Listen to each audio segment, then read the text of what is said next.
king of rock, there is none higher. Sucker MCs should call me sire. To fuck my kingdom, you must use fire. I won't stop rocking till I retire. Now we rock the party, it comes correct. All crystal on time, and rhyme connect. Got the right to flow, and we'll elect. Another rapper can't stand us, but give us respect. I wanna rock!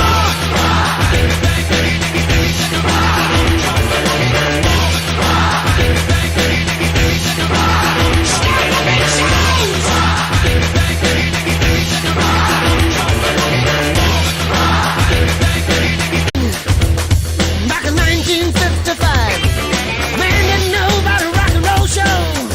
No, that guys. White man had the schmaltz, black man had the blues. No one knew they was going to do what Tchaikovsky had to do. Oh, let me rock. You know what I want. I love rock and roll. Put a lot of time in a jukebox, baby.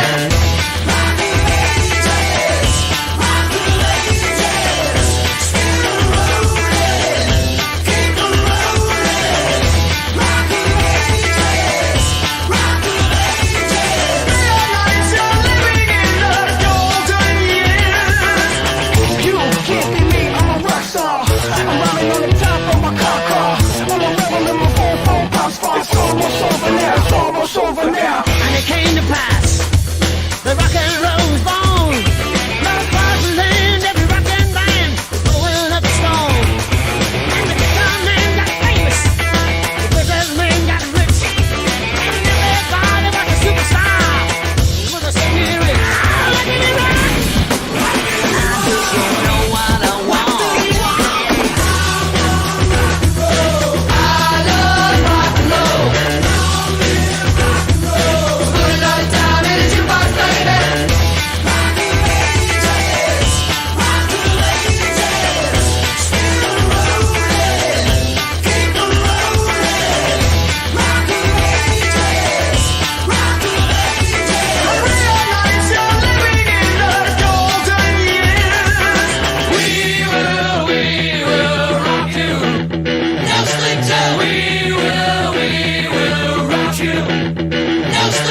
Riders on the storm.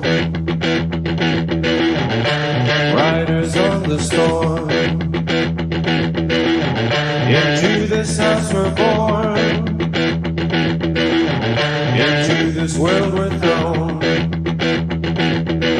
Like a dog without a bone, an actor out on loan. Riders on the storm. And the music was good and the music was loud.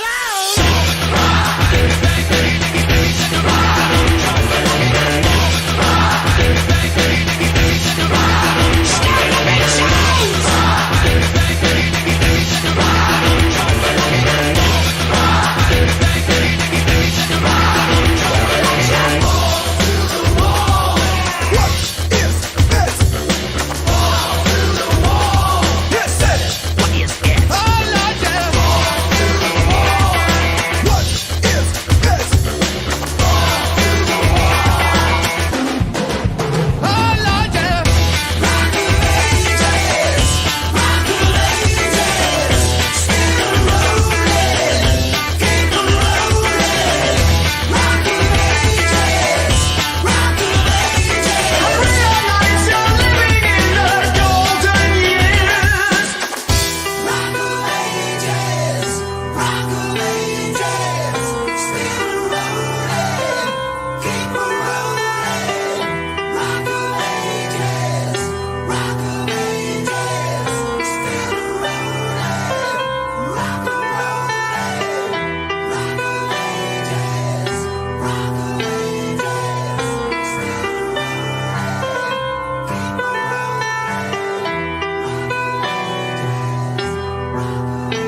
Yo, what's up, Cyberspace Cadets?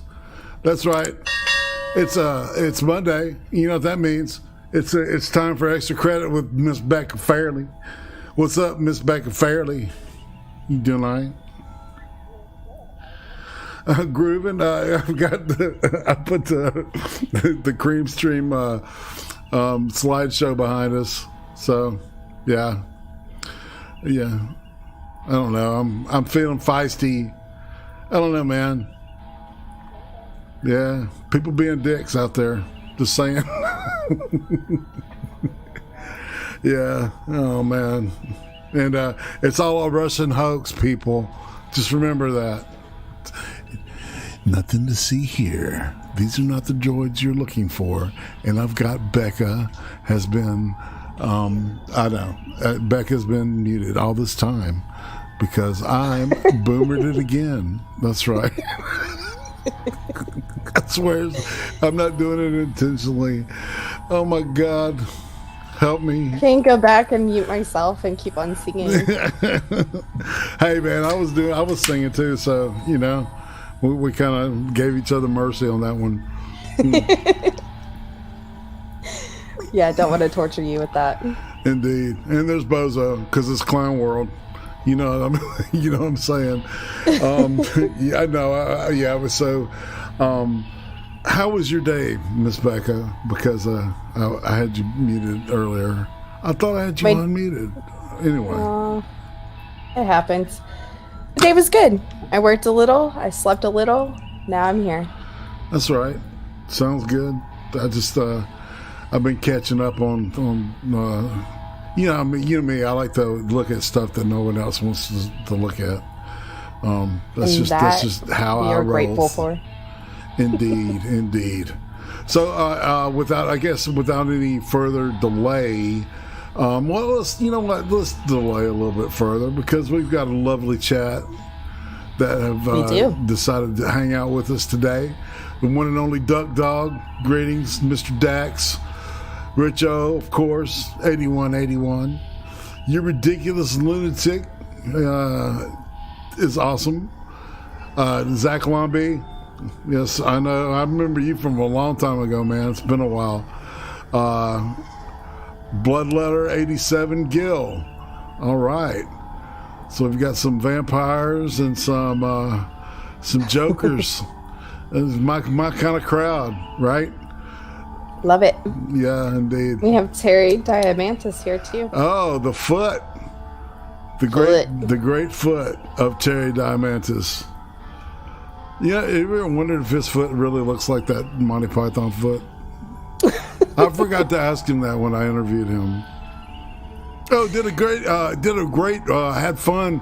I'm not stroking myself, okay? I'm just saying I had fun with Sparky yesterday. Aircraft Sparky. The interview is pretty good. I would say, good. Yeah, I had fun doing it. He had fun, and we got a lot in common.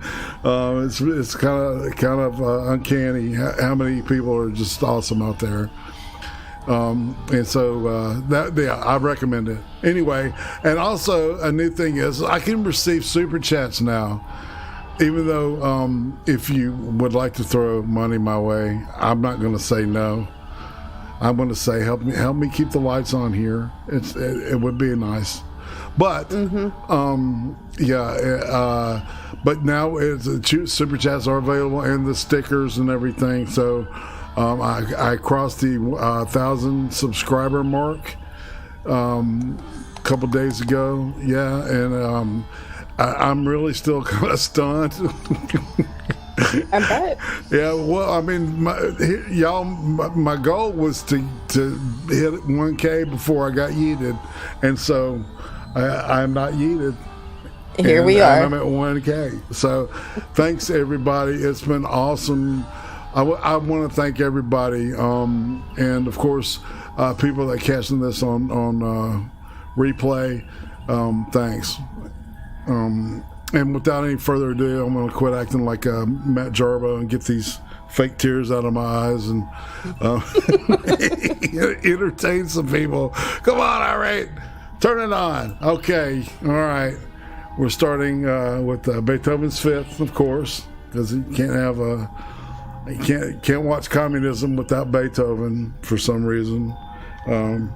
That's a reference to a certain movie by Kubrick. I bet you know what it is. Terry, well, look at that, son of a buck. My very first super chat is from Terry Diamantis, the one and only Terry. Aussie. $5 Aussie is solid with me. I'll donate, but you'll have to redistribute it to everyone in chat. Well, my favorite way to redistribute things is through flatulence, so I'll not do that. That sounded funnier in my head. You ever do that? You think it's funny, and it's really not funny.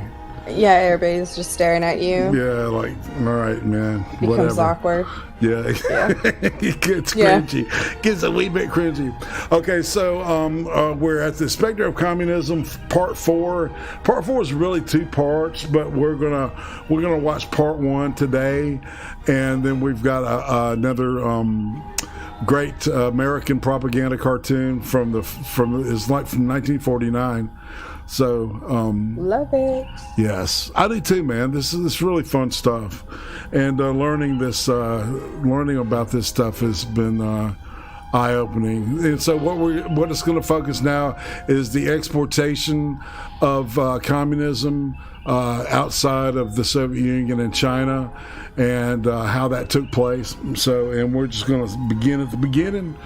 I need the watch screen. Oh well. You do, He's not sharing, guys. I'm just Good thing I packed my own lunch. Right. How's that? Is that good? Da? That's good. Okay. I've got it on 480, but if you need it on 720, tell me, okay? No, it looks good. All right, kill him. All right, let's roll. And here we go.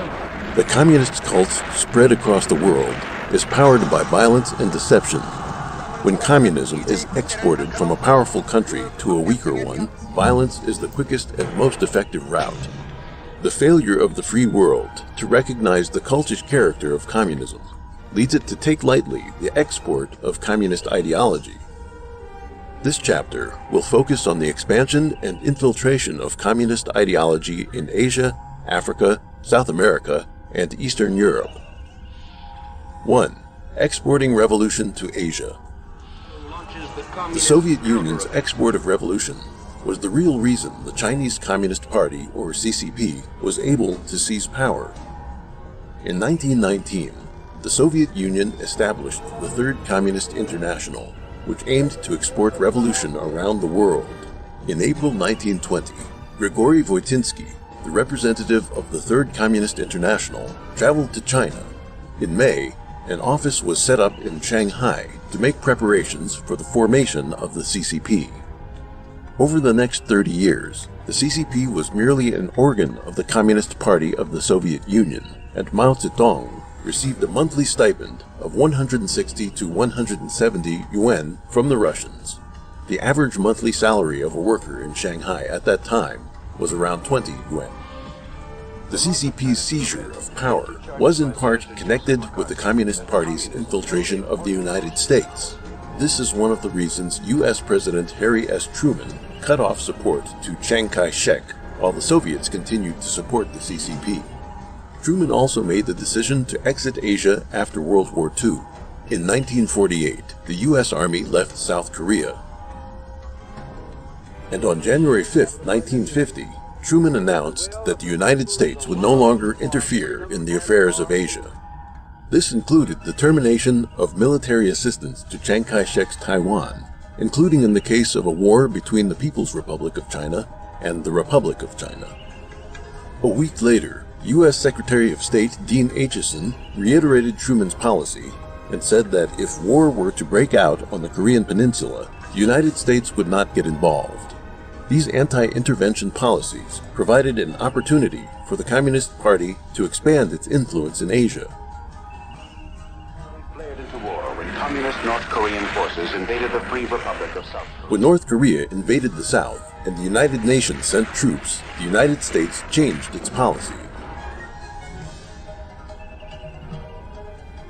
The CCP went all out in trying to export revolution, in addition to training guerrilla fighters in different countries, providing weapons, and sending troops to fight against legitimate governments. It also provided significant financial support for insurrections. During the heat of the Great Cultural Revolution in 1973, the CCP's foreign aid spending reached its peak, 7% of the national fiscal expenditure. According to Chen Yaping, a Chinese scholar with access to secret documents released by the Ministry of Foreign Affairs, quote, 10,000 tons of rice were shipped to Guinea and 15,000 tons of wheat were sent to Albania in 1960.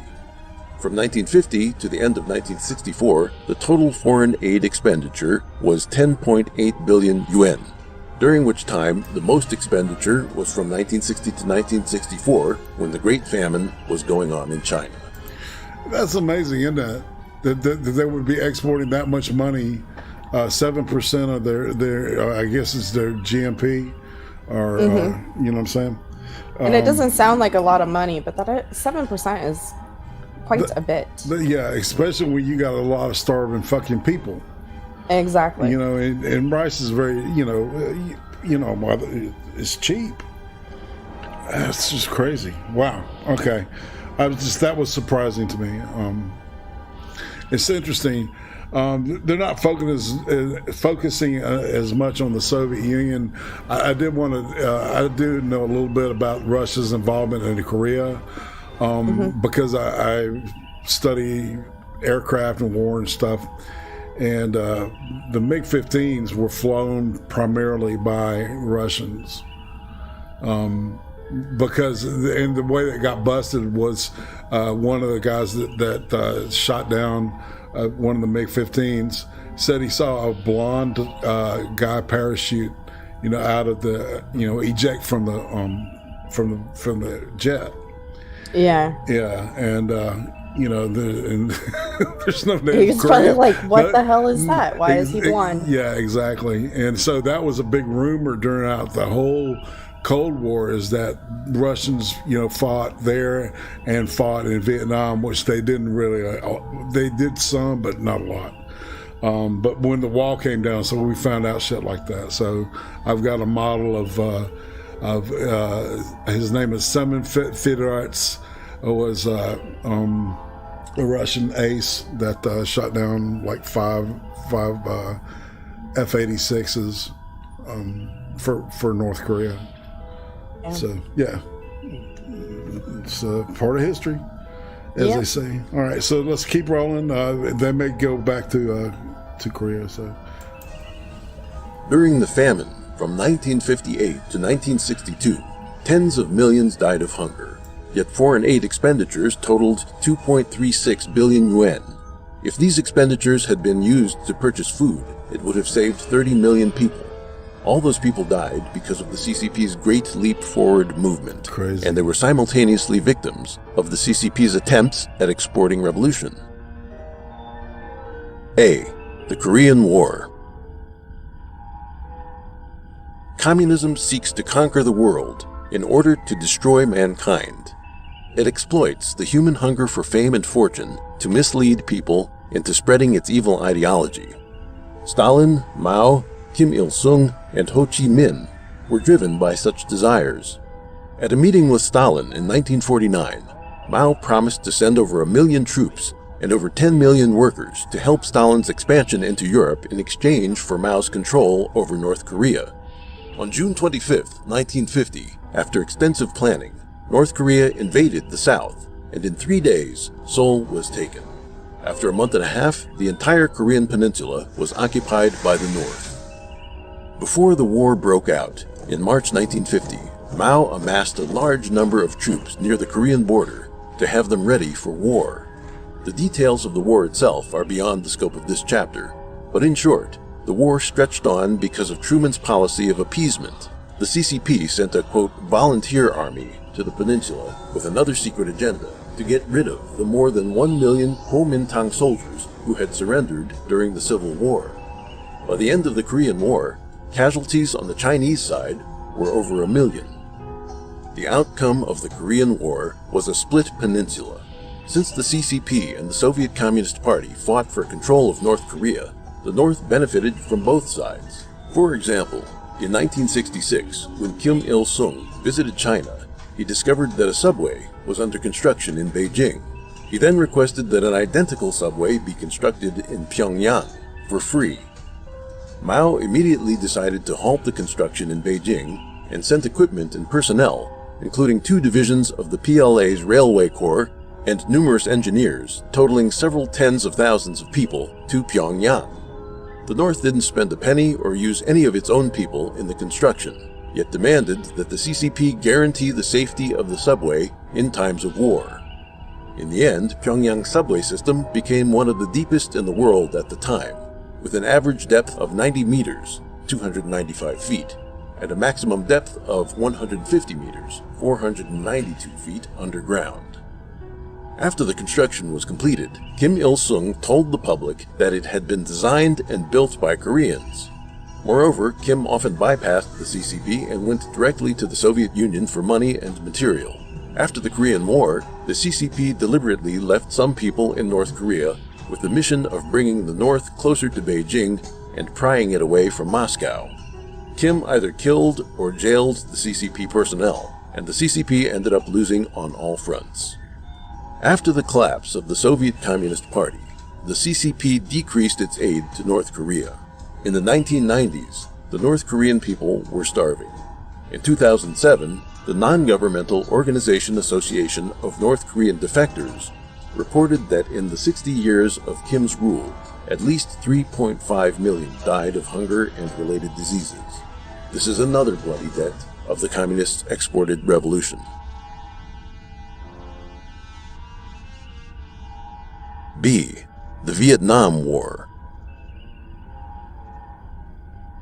Before the Vietnam War, the CCP supported the Communist Party of Vietnam, CPV, to defeat France in 1954, resulting in the 1954 Geneva Conference and the confrontation between North and South Vietnam. Later, France retreated from Vietnam. The invasion of North Vietnam into the South and the intervention of the United States made the Vietnam War more intense. It became the largest war in a single theater after World War II. The deal was the French had settled it as a colony. It wasn't official, but it was pretty much there. So all the people pretty much could speak French, And then there's these people called the Montagnards, which is that gets off into different stuff. But so we're in Vietnam now. Something I would come home every day. Or I would every day. I remember every day I was alive as a kid. I remember the TV was always Vietnam was on the TV. Yeah. And I was like, when I was a kid, and they talked about guerrilla warfare. I thought they were talking about real guerrillas with like helmets and shit shooting. My imagination took that and ran with it. But yes. You weren't the only kid to think that either. No, I'm sure, and we grew up, literally that war was part, it's like, and there was all this negative bent to some of that news, but I didn't ever pick up on that. I was always, wanting to, go get in the army and be an army man and drive a tank or, go up in space or something, right? Yeah. And that's kind of part of this deal that I'm trying to share with you guys, that are younger. Skep knows exactly what I'm talking about. All right, we'll keep going. We're in Vietnam. The U.S. military participated in the war from 1964 to 1973. As early as 1952, Mao sent advisory groups to the CPV. The head of the military advisory group was General Wei Guo-ching of the People's Liberation Army. The Land Reform Advisory Group, dispatched by the CCP, detained and executed tens of thousands of landlords and rich peasants in Vietnam, triggering famine and peasant riots in the north. The CCP and the CPV together suppressed these uprisings and launched rectification movements of the party and army. In order to become the leader of communism in Asia, Mao aided Vietnam on a large scale, despite the fact that tens of millions of people were starving to death in China. In 1962, Liu Shaoqi, vice chairman of the CCP, ended Mao's frenzied policy at the 7,000 People's Assembly, preparing to restore the economy to health and effectively marginalize Mao. But Mao refused to give up power, so he brazenly made China enter the Vietnam War, while Liu, who had no power base in the military, had to sideline his plans for economic recovery. In 1963, Mao dispatched Luo Ri-chin and Lin Biao to Vietnam in succession. Liu promised Ho Chi Minh that the CCP would shoulder the cost of the Vietnam War itself. He said, quote, "You can take China as your home front if there's a war." With the investigation and support of the CCP, in July 1964, the CPV attacked a U.S. warship with torpedoes in the Gulf of Tonkin, creating the Gulf of Tonkin incident, which triggered the United States' participation in the war. Subsequently, in order to compete with the Soviet Union for influence over Vietnam, the CCP spent treasure, weapons, and blood. Historian Chen Shenhui wrote in his book The Truth of the Revolution, the 20th Century Chronicle of China, quote, "Mao's support for Vietnam brought disaster. It caused the death of 5 million civilians, led to landmines and ruin everywhere, and caused the economy to collapse." The support the CCP provided the CPV included the following: weapons, ammunition, and other military supplies sufficient to equip more than 2 million soldiers in the Army, Navy, and Air Force, more than 100 production companies and repair factories, over 300 million meters of cloth, over 30,000 cars, hundreds of kilometers of railroads, over 5 million tons of food, over 2 million tons of gasoline, over 3,000 kilometers of oil pipelines, hundreds of millions of US dollars. Apart from these goods and money supplies, the CCP also secretly dispatched over 300,000 PLA troops, who then donned North Vietnamese fatigues to fight against the South Vietnamese and US militaries. To ensure the secret was kept, numerous Chinese soldiers who died in the war were buried in Vietnam. By 1978, the CCP's total aid to Vietnam reached 20 billion, while China's GDP in 1965 was only 70.4 billion yuan, approximately 28.6 billion at the official exchange rate at the time. In 1973, the United States compromised with the domestic anti-war movement, which was actually instigated by communists, and withdrew its troops from Vietnam. On April 30, 1975, North Vietnam occupied Saigon and took South Vietnam. Under the direction of the CCP, the CPV began suppressions similar to the CCP's campaign to suppress counter-revolutionaries. More than 2 million people in South Vietnam risked death to flee the country, becoming the largest refugee wave in Asia during the Cold War. In 1976, the whole of Vietnam fell to communism. C. The Khmer Rouge. The CPV asked the CCP to provide large-scale assistance to Vietnam during the Vietnam War, but this later became one of the reasons China and Vietnam became hostile to each other. In order to export revolution, the CCP loaded Vietnam with huge amounts of aid in order to have it keep fighting the United States. Vietnam didn't want the war to drag out so long, so it joined the US-led four-nation talks, which excluded China from 1969. In the 1970s, after the Lin Biao incident, Mao urgently needed to establish prestige in China. In addition, Sino-Soviet relations had worsened after the Shenbao Island incident, a locally contained military conflict between the two powers. Mao thus cooperated with the United States. Did you catch that? During the 70s, or the late 60s, early 70s, I can't remember quite the exact date, but Russia and China, they were at war with each other, kind of like what's going on in India. over this island that was like, it's literally like a river with this island in the middle of it. And they almost came to full-fledged war. But because of the Vietnam thing, they both held back because the Russians were they were separating themselves from the Chinese, but they were still influencing the Vietnamese military.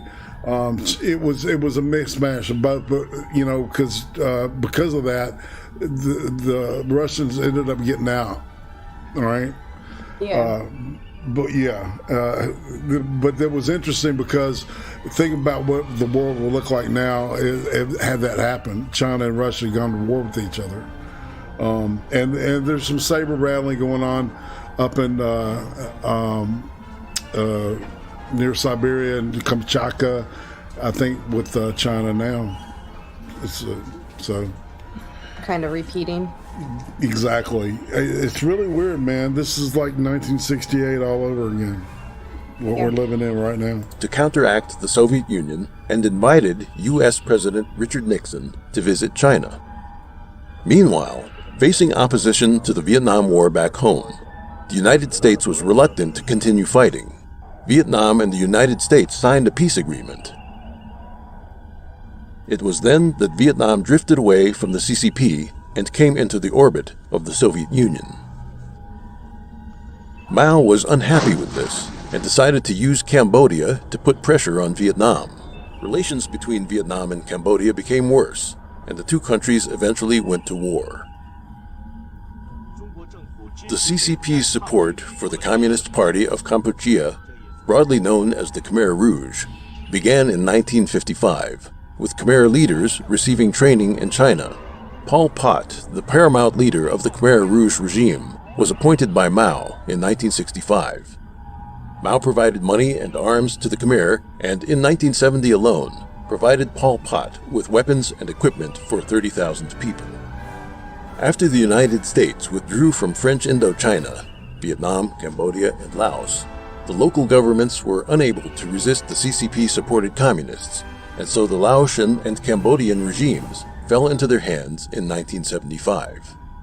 Laos fell to Vietnam, while Cambodia came under the control of the CCP-backed Khmer Rouge.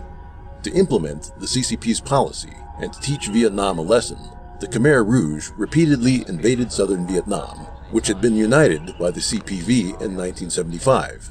It slaughtered residents at the Cambodian-Vietnamese border and tried to occupy the Mekong Delta in Vietnam.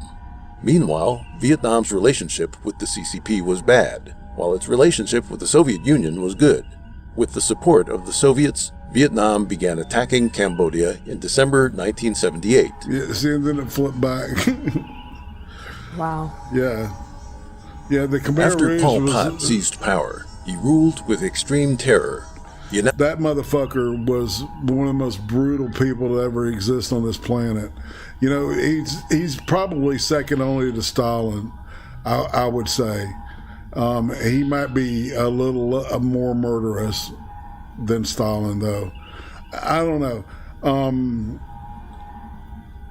But boy, the Khmer Rouge, there's a great movie that I think James Woods is in. It's called The Killing Fields. I've heard of that one. Yeah, it's a really good film, and it's about the murder, that widespread murder that happened under Pol Pot's rule. It's about a journalist, an actual journalist. You know, they used to exist back in the day. I've heard. We actually had journalists at one point in the past. And we'll play some more. Announced the abolition of currency, ordered all urban residents to join collective forced labor squads in the countryside, and slaughtered intellectuals. In little more than 3 years, more than a quarter of the country's population had been killed or had died from unnatural causes. Nevertheless, Pol Pot was promoted by CCP leaders Zhang Sun-Chao and Dong Yin-Chao. After the war between Vietnam and Cambodia began, the Cambodian people began to support the Vietnamese army. In just 1 month, the Khmer Rouge collapsed, lost the capital, Phnom Penh, and was forced to flee into the mountains and fight as guerrillas. In 1997, Pol Pot's erratic behavior caused quarrels within his own camp. He was arrested by Khmer commander Ta Mok and, in a public trial, was sentenced to life imprisonment. In 1998, he died from a heart attack. In 2014, despite the CCP's repeated attempts at obstruction, the extraordinary chambers in the courts of Cambodia sentenced 2 Khmer leaders, Khieu Sampan and Nguyen Chia, to life in prison. Vietnam's war in Cambodia infuriated Deng Xiaoping.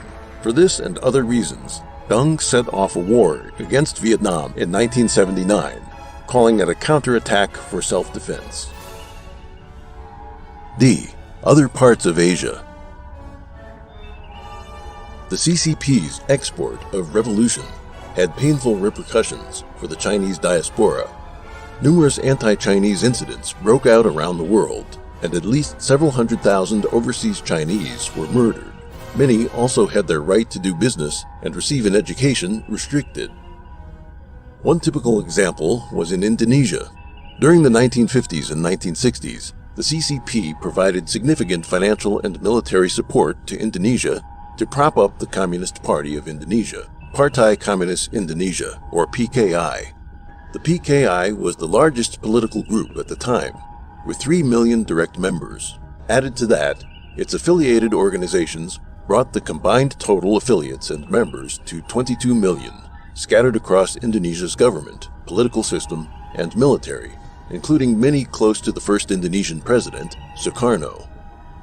Mao was criticizing the Soviet Union at the time for supporting revisionism and strongly encouraged the PKI to take the path of violent revolution. PKI leader Adit was an admirer of Mao and was preparing to stage a military coup. On September 30th, 1965, right-wing military leader Suharto crushed this attempted coup, cut ties with China, and purged a large number of PKI members. The cause of this purge is related to Zhou Enlai. During one of the international meetings between the communist countries, Zhou promised the Soviet Union and representatives of other communist countries, quote, "There are so many overseas Chinese in Southeast Asia. The Chinese government has the ability to export communism through these overseas Chinese and make Southeast Asia change color overnight." From this point on, large-scale anti-Chinese movements began in Indonesia. The anti-Chinese movement in Burma, also known as Myanmar, was similar.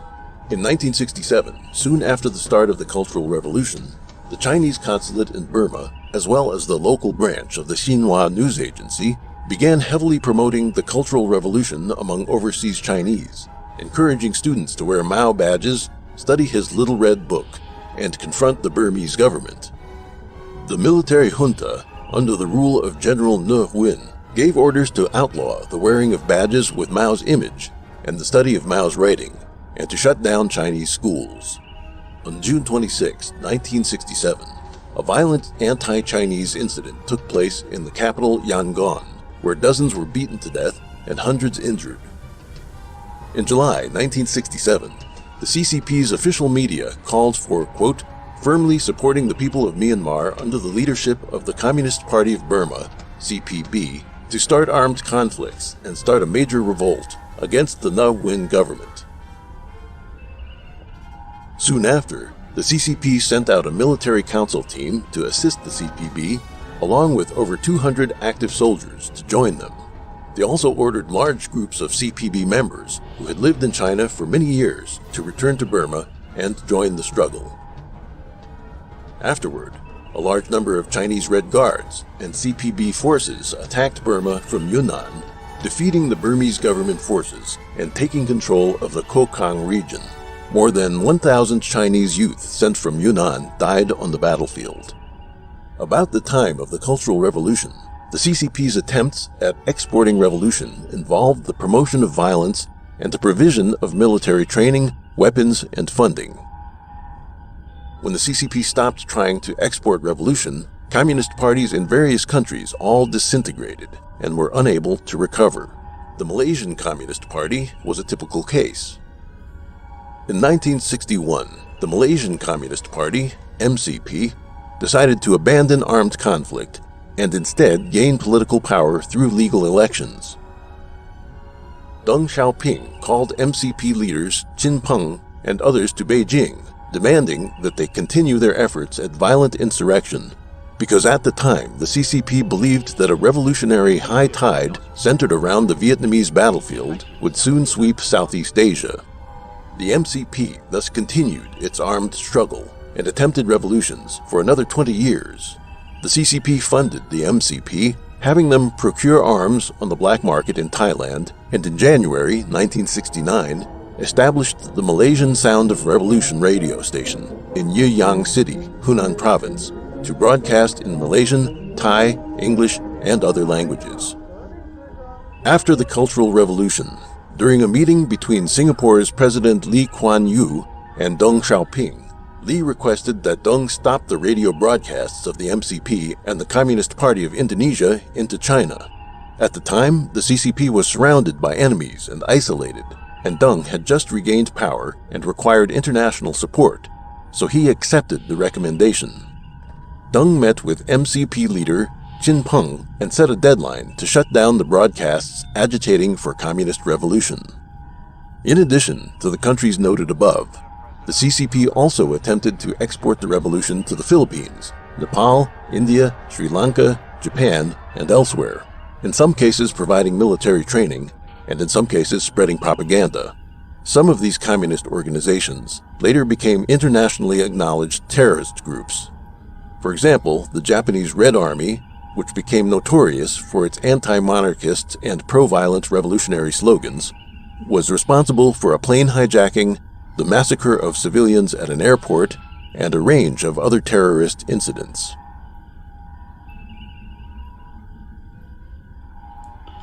Okay, oops. All right, let's see. All right, so we've completed part one of the of part four. I guess it's part A of part four with the exportation of communism through revolution. And it was interesting when they were, when it was later on, and they were influencing, Cambodia, and then they came in.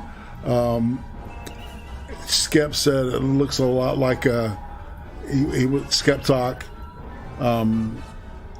Said it looked a lot, like what we've been seeing, happen in our town. And it truly does. Yeah. And it is all right. So, and that's what we'll focus on this Friday, on the Cream Stream is the Chinese element within affecting BLM, right?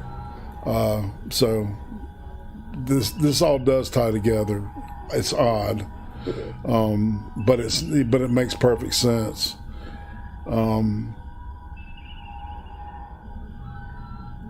I mean, it's odd, but is it shocking? As soon as you told me the paper trail stuff, I was like, I wish I could say I was shocked by this, but I'm really not. Right. Well, and of course there's going to be one, if, everything comes out, probably dealing with a certain presidential candidate. It's not going to be, because I was reading today that he has had a relationship with the Communist Chinese Party since 1979. So, dude, I don't They're know. not, You know what I'm saying? they're our friend. Yeah, he did say that last week. It's we may do business with them, but they'll never be our friend. Exactly. And now we're not doing business with them, which I like. Well, all right. So the next thing we're going to do is look at this old school, like we did last week, a nice propaganda cartoon about extolling the virtues of capitalism, And A little more lifting than what we just watched. Absolutely, yeah. This is pretty good. I cleaned the audio up on it, so it should sound good too.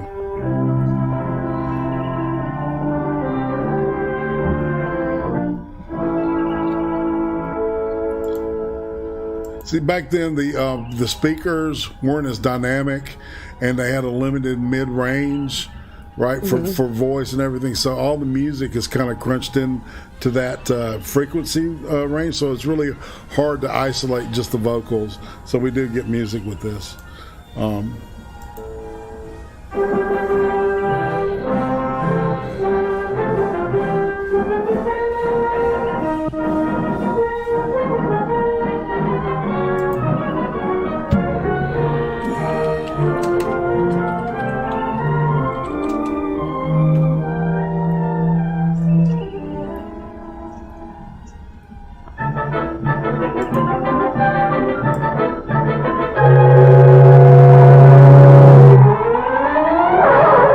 Joe, the king of the workers of the world.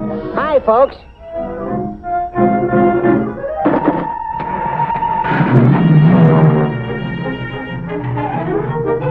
Joe's the king because he can buy more with his wages than any other worker on the globe.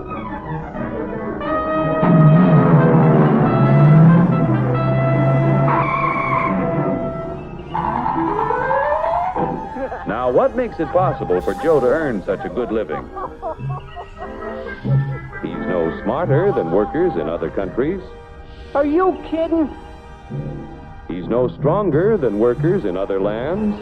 Oh, yeah? Well, just watch me.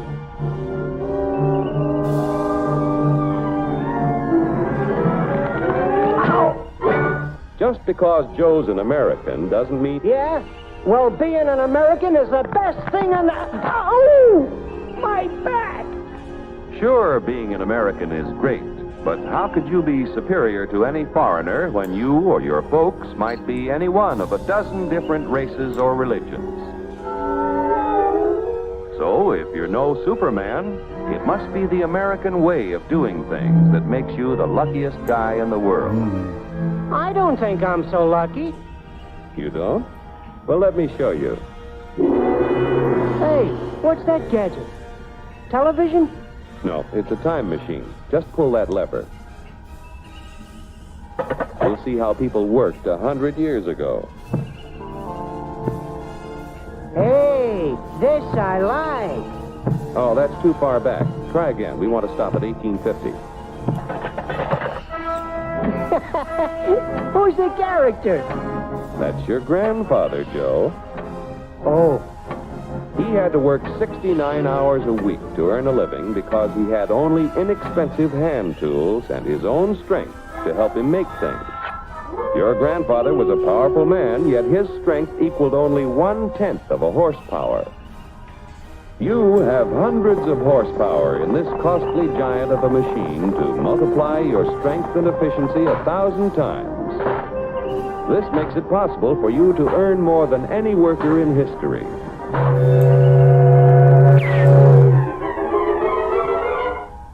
And still have leisure time each day to enjoy life. So I'm lucky. But what about the rich guy who does nothing while I do the work? True, there are rich people who contribute nothing. And there are poor people who contribute the same. But most of the invested capital that buys the tools you use comes from your fellow Americans. 40 million of us have money in the banks. 70 million of us own insurance policies.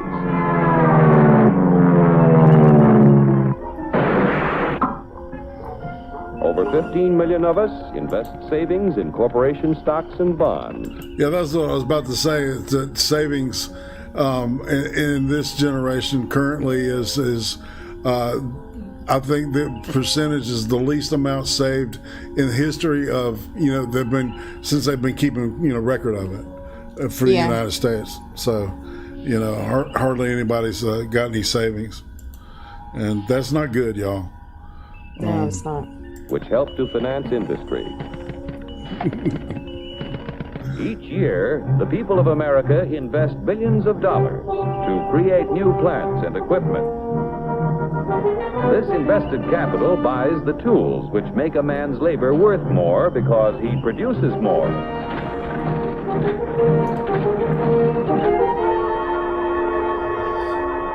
In China, for example, where there is practically no capital available for investment in plants or tools, a man's labor is not worth very much. A coolie takes 10 days to move 10 gallons of kerosene 100 miles at a freight cost of 10 cents a gallon. An American railroad worker takes only 2 hours to move 100,000 gallons of... And this is before the revolution had completed, right? This is 1949 when this was made. So, yeah, I just want to make sure. So, well, hold on, man. Kerosene 100 miles at a... And that wasn't like a wee bit racist. I mean, it's look, stereotypes are not unfounded, people. Just saying. All right, I realize when it was made and give it historical respect and let it be, you know, what it is. Freight cost of 1 cent a gallon. The coolie makes 10 cents a day. An average American railroad worker makes $10 a day, or 100 times more than the coolie. The average railroad worker has the benefit of a $20,000 investment in equipment. The Chinese coolie's equipment is worth only 10 cents.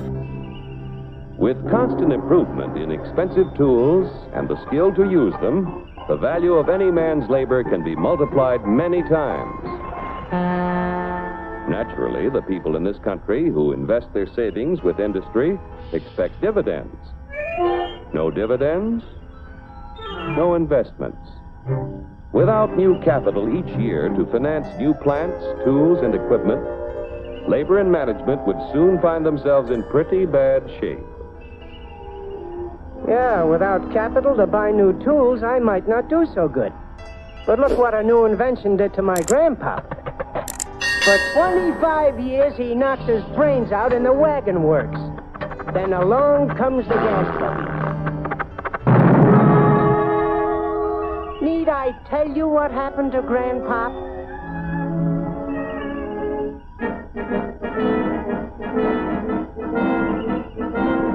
The history of our country proves that new inventions create thousands of jobs for everyone they displace. So it wasn't long before your grandfather had a better job at more pay for less work. Our industrial progress is largely the result of the competitive struggle between companies to capture the market to increase profits. Huge sums are spent each year to make a better product to sell for less. Yet, regardless of how much money is spent to develop a new idea, there is often failure. When research proves successful, everyone shares in the accomplishment. The business which fails to give the consumer as much value as a competitor gives often goes bankrupt. However, on a national scale, competition gives the greatest good to the greatest number by continually producing more and better goods at lower prices.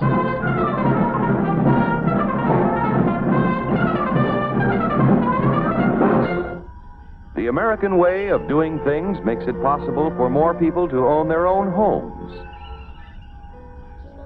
We're only 7% of the world's population, but we have 50% of the radios.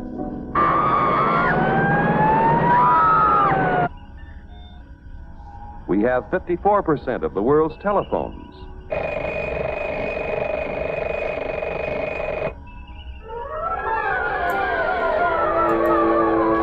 I was going to ask Becca, do women even use like a hose anymore? Like wear stockings? The sheer nylon stockings? So, okay, I'm in courts a lot, and some of the judges have their own dress codes for their courtrooms, and the older judges require the females to wear pantyhose. Okay. And some of we can't wear like slacks or anything. We have to wear skirts, pantyhose, and like flat shoes, no heels.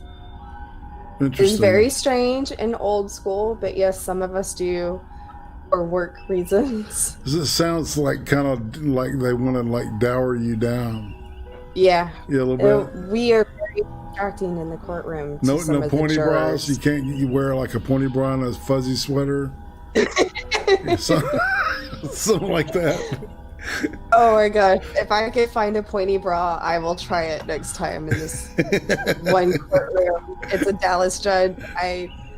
In very subtle ways, I tried to mess with him, but yeah, I try not to. Types for work. The old pointy bra. All right, sorry about that. As Susie would say, squirrel. All right. Americans own practically all the refrigerators in existence to give them plenty of ice quickly and easily. Bathtubs, we've got 92% of them. Most of us have the leisure time to enjoy the peace and quiet of the beautiful countryside as we drive about in 72% of the world's automobiles. I told you to turn at the last corner. You don't even hear me. You only listen. I want to get candy bar. Under the protection of our freedoms, American labor, management, and capital, the greatest production team in the history of mankind, have made the United States the industrial master of the world. Capital must continue to provide industry with the funds to create new tools and plants.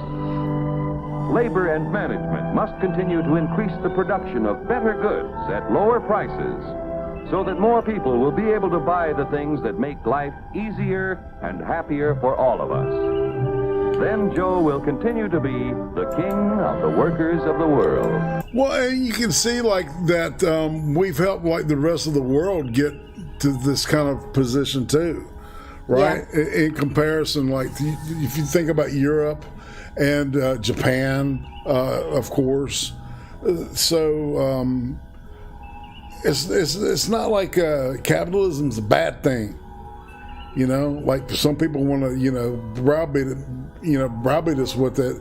I think it's our strength.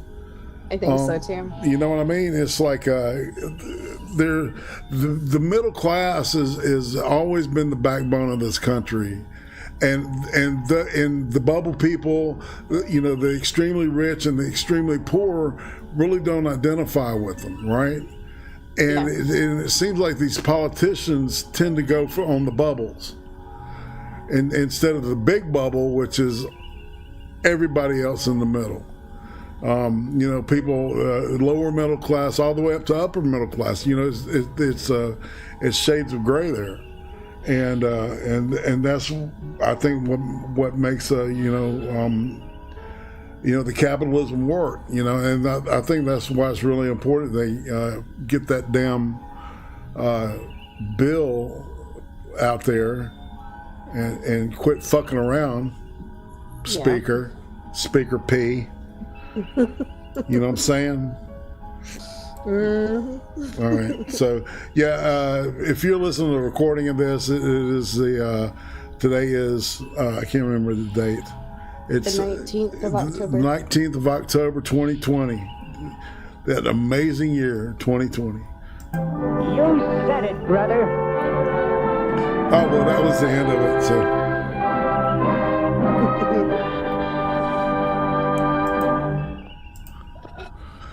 All right. Well, we'll hang back in the foyer and we have a couple of minutes to talk and chill out here. 2. Exporting revolution to Africa and Latin America. You're not supposed to hear that. What the fuck? Stop it! Stop! During the Cultural Revolution, the CCP often quoted a slogan. I don't know. Yeah, they probably all heard that shit. Once again. Oh well. It's not supposed to go to anything. I stopped it. It's got a mind of its own. I don't like that. Yeah, it does. Somebody messing with me. Anyway, okay, so what you got coming up this week, Miss Becca? Well, let's talk about what we just saw All right, because I really didn't get. Give us your thoughts on this, okay, from your perspective. Okay, so it's a lot to take in, obviously. I don't like the death, starving portion of this whole thing. Yeah. Being American and spoiled and fat, we fry everything. I get anything I want on demand. I can't understand how a country's leader can starve its people like that. It's crazy, isn't it?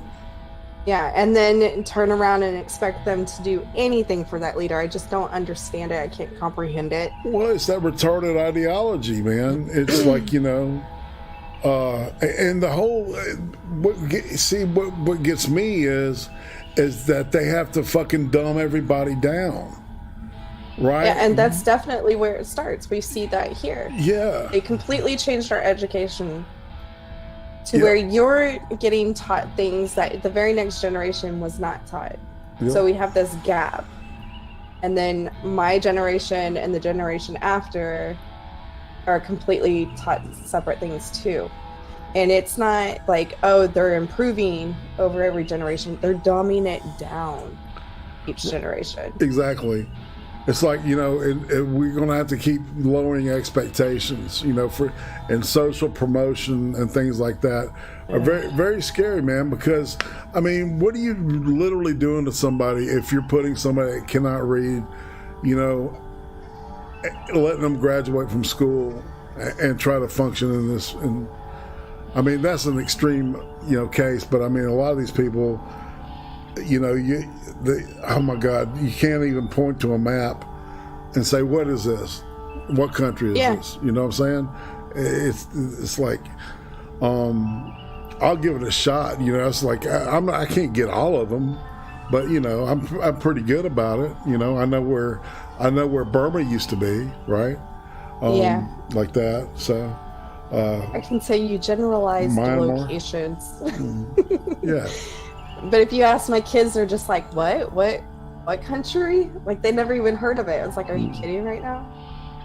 Really? I wonder if the internet, Meanwhile, you know, kind of has the concept of world space differently than, you know, because I lived in a time before computers, and and we didn't see, you know, the whole country's, you know, news all the time.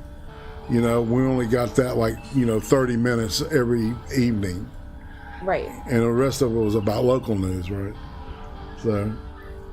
I remember it being that way for me as well until, you know, well, I grew up poor. We finally got cable and I was like, wow, there's world news. And I would sit and watch CNN, Fox, C-SPAN. Like, C-SPAN was amazing to me. Yeah. And it's like, wow, there's actually stuff going on outside of the U.S. And I kind of went outside the little bubble that we were in. But yeah, we never really talked about it in schools or at home. I mean, my dad wouldn't talk politics in front of us kids. It was mostly late night conversation with mom. So, and it was just more, you know, they shielded us from some stuff. Yeah, wanted us to be happy. And I think one of the great things about this country too was the whole melting pot concept. You know, it was like, you know, we're all part of this same thing, instead of, you know, what socialism or what the, you know, the mindset of today, the intersectionality wants to make everybody a bunch of, you know, individuals, you know, interlinked together, instead of being all melted together and you know, being a unified thing. It's instead, you know, you've got a lattice work of retards. You know, that's the way irate really feels about that shit. I don't understand the stupidity. You know, I don't either. It's definitely something we don't need more of. I agree. Man. It's the dumb ones leading us further into the abyss. Indeed. So, I don't know. It's I don't understand it either. So, but we're trying to. every Monday we keep doing this thing. Next week we'll finish up with this part, the spreading out. I think it'll go into like Africa, maybe South America, right? Because that's where it went next. The communist exportation, and of course during all that time there was influencing here, right? With in academia, in journalism, so. Well, all right. So, Miss Becca, we're going to wrap it up, and you are the queen. And so, what is on your agenda for this week, Your Highness? Tuesday and Thursday, I will do Fairly Just Becca at 11 a.m. Central. Saturday, I'm still going back and forth on who to ask to guest with me. So stay tuned for that. That will be 6 p.m. And then a Sunday show, 8 p.m. Central. Checking DMs, people. I might hit you up and see if you want to join me Sunday. Yeah, slide up in them DMs. That's right. I like the DMs. That's right. And of course, Friday night, my work week begins with the Cream Stream, kicking things off. Like I said, we're going to look at a little Chinese connection to everything that's been going on this whole fucking summer. And not to mention that they created a certain virus I'm not letting them off the hook for that shit either. But all right, so next Saturday, Accelerated Deconstruction. I do not know what Excel wants to do, but when I find out, I'll let y'all know. And then next Sunday, the one and only B Token. That's right. The creator and curator of the Neo Dump on Twitch, right? Michael Hatfield, thank you. I appreciate it. And if y'all noticed, I am monetized now. I do take super chats. I prefer Streamlabs just because they've been with me since the get-go. I like them, and they're not as greedy as Susan. So I'm just saying, just on principle, if you know what I'm saying, people. With much love. All right, so let's go ahead and I'm going to say goodbye. What about you, Miss B? Miss Becca? Yes. You want to say goodbye? I said goodbye. Did you not hear me? It must have went out. I don't know. It's probably, we're going to blame Discord. Nighty night, all. Later.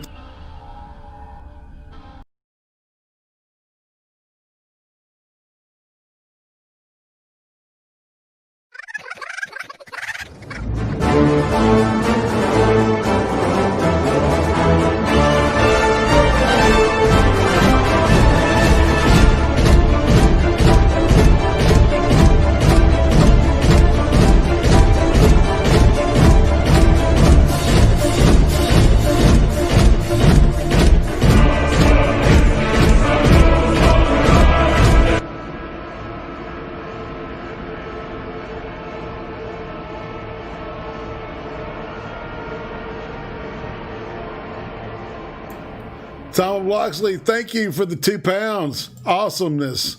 Monetized joy. Thank you. It is a joy. Y'all take care.